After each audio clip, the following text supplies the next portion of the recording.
حكم تغييرك لاختيارك لبعض ادوارك خلى ابنك لام عليكي في الرقصه بتاعت فيلم ابن القنصل؟ بعدين خلاص بقى فات الاوان. لا، هو ابني ما لامش عليا في ابن القنصل، هو لام عليا في اولاد رزق 2.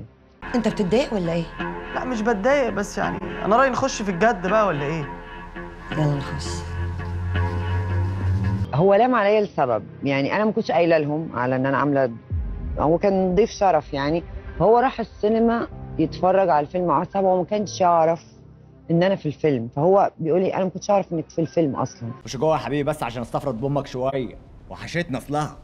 يعني بعد كده فهمته براحه، يعني مفيش حاجه اسمها دور جريء ودور، يعني انا يعني الكلمه دي بتستفزني، مفيش حاجه اسمها جريء.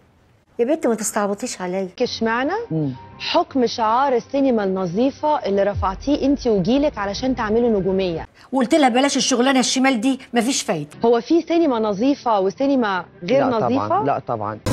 ثانية واحدة، انتوا عايزيني انا اتدلع واتقصوع؟ انا كغاده يعني ما يعني انا هقول لك تاني بجد بجد، انا كنت فعلا عبيطه وهبله. كملي يا حلو.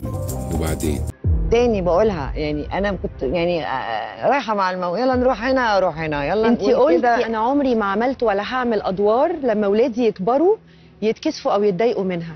ما هي الوساخه كده، ما حدش عارف بتيجي امتى وازاي. ما هو انا لقيت ان انا ولما كبروا عملت، لان لقيت مفيش حاجه اتكسف منها. تعالي بقى في حضن احسن، الموج عالي قوي قوي.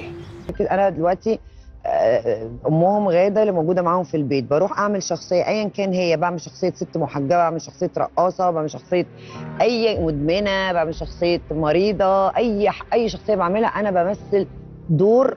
الفيديو ده يتشال فورا. اعتبريه اتشال. بقيتي شايفه بقى دلوقتي شعار السينما النظيفه ده ازاي؟ الضرورات تبيح المحظورات. بقيت شايفاه كلمه ساذجه، يعني ايه نظيفه؟ يعني ايه؟ يعني غسلاها يعني مغسوله نظيفه؟ علاء جوزي حمش بيغير عليا موت. بان على قميصه.